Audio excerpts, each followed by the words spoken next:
Hello, I'm Min Hyun-seo from the Seoul Institute. To preserve and utilize cultural heritage in Seoul, many efforts have been made, such as preservation of Pukchon, Seoul future heritage, and architectural assets. Global attention to Korean culture has also increased with the expansion of the content platform market. It raised Seoul citizens' interest in their unique cultural heritage, which was previously overlooked. Although there have been efforts to create immersive programs around Seoul's iconic sites like the royal palaces and Hanyang-do-sung, most programs, however, remain observational. This stands in stark contrast to the dynamic and participatory experiences in demand. Last year, the new National Heritage Act was enacted.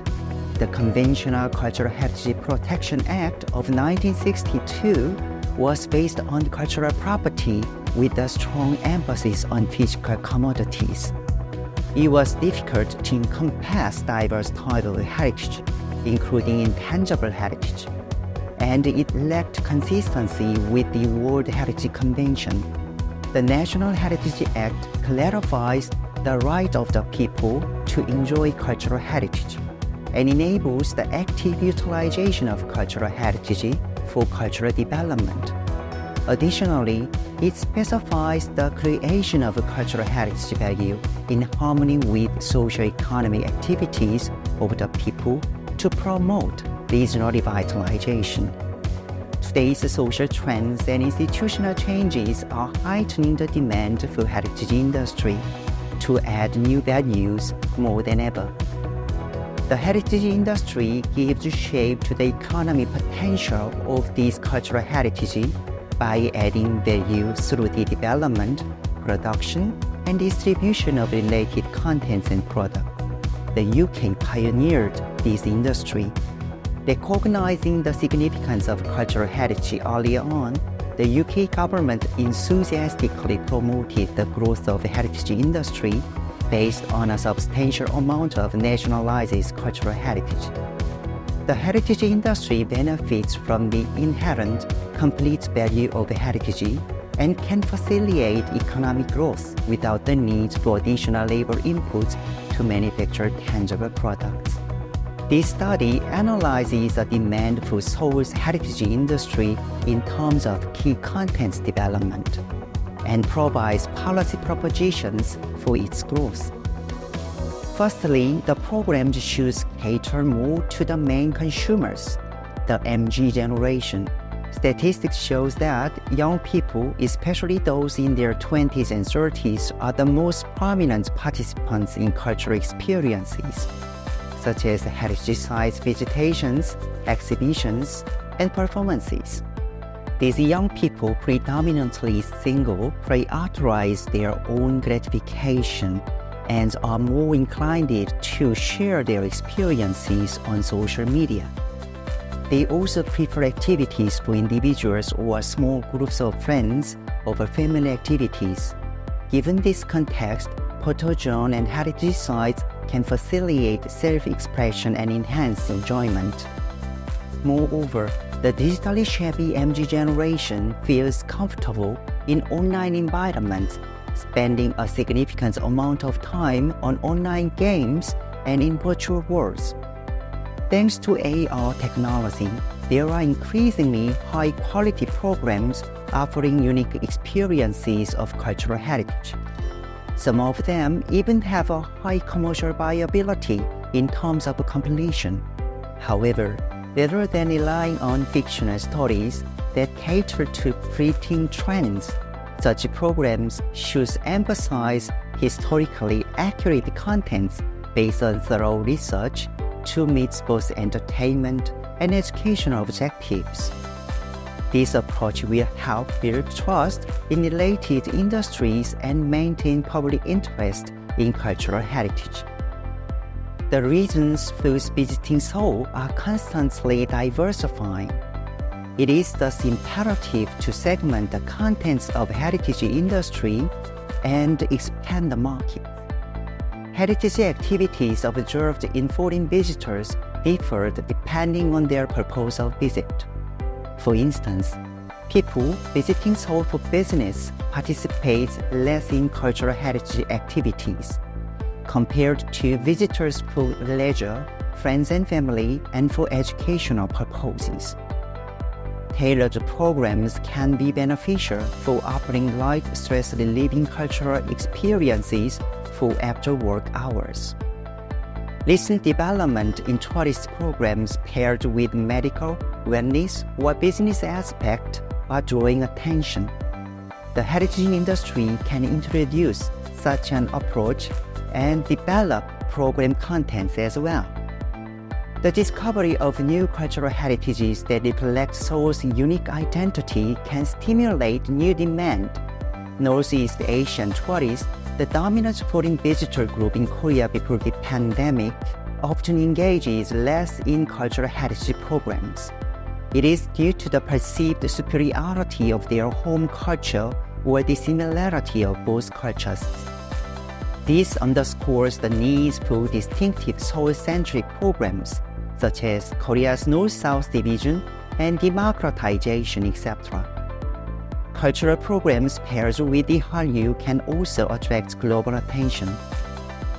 The analysis of visitor activities suggests that shopping and dining are the predominant activities for both domestic and foreign tourists. Among foreign visitors, programs related to cultural heritage lend forth following natural scenery, while domestic visitors place them after cultural activities. To elevate interest in cultural heritage and invigorate related industries, integrative programs are called for. It can match shopping, dining, natural scenery, and cultural tourism with heritage experiences. This strategy will be more effective with a flexible approach, reflecting contemporary demand rather than adhering strictly to traditional methods.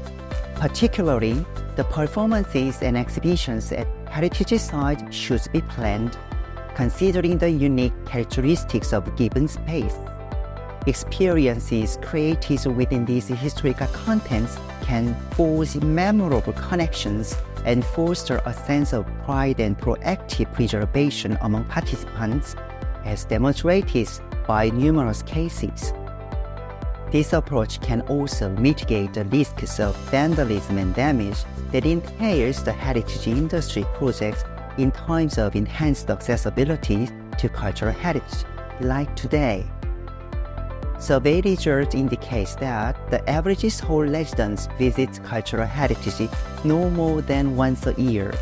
The low level of engagement with cultural heritage is attributed to its failure to provide fresh inspiration. This trend is consistent in both domestic and international visitors. Notably, the more often foreign visitors visit Korea, the less satisfied they are with activities related to cultural heritage, in contrast to shopping or culinary experiences. This is due to the lack of diversity in cultural heritage programs. In other words, the heritage industry fails to offer unique cultural experiences.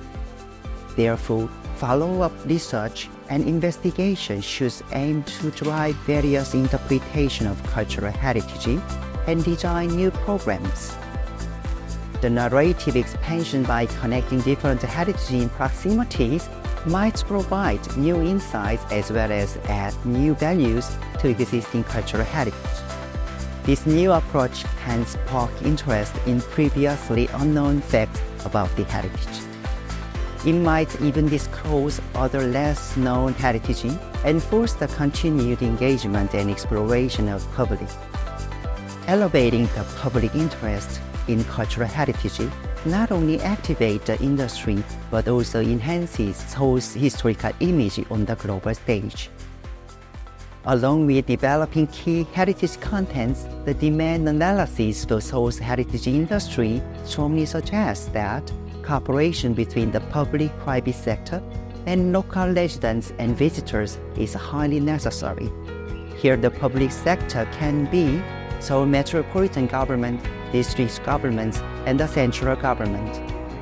Some heritage sites with shared characteristics are under different management authorities and are in dire need of collaborative management. For example, in case of Hanyang-dosong, various heritage assets such as Sungyemun, Heungin-jimun, and the Namsan beacons are all located close to one another along the foot inner mountains of Seoul. Despite being city wall-related facilities, however, each is managed by a different authority. To synergize the heritage industry, marketing strategies and comprehensive programs will require cooperation between various actors in the public sector. When outsourcing to the private sector, due to the lack of manpower or expertise, it is also important to allow sufficient time for planning and designing to ensure the quality of the programs. Once programs are running, continuous and regular monitoring will enable qualitative enhancement. On top of that, strict construction management will help minimize the damages incurred to the heritage.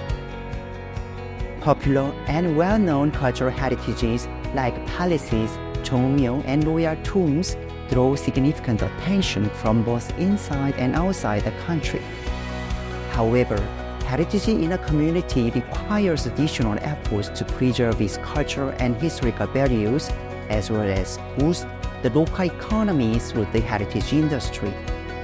This will call for a steady public-private cooperation, particularly local heritage programs with children as a main audience can foster not only the continued public interest, but also spontaneous engagement of local people of various age groups, thereby promoting the regional revitalization. Until now, cultural heritage has been a unique entity containing the historical values of past as a physical asset. Once lost, it was considered irreplaceable. Therefore, cultural heritage was subject of absolute protection rather than a means for cultural enjoyment. However, the utilization of cultural heritage through the heritage industry can be seen as another form of protecting cultural heritage. This is because cultural heritage enriches our current life culturally and has been significant as a unique material to new cultural creations. Thank you.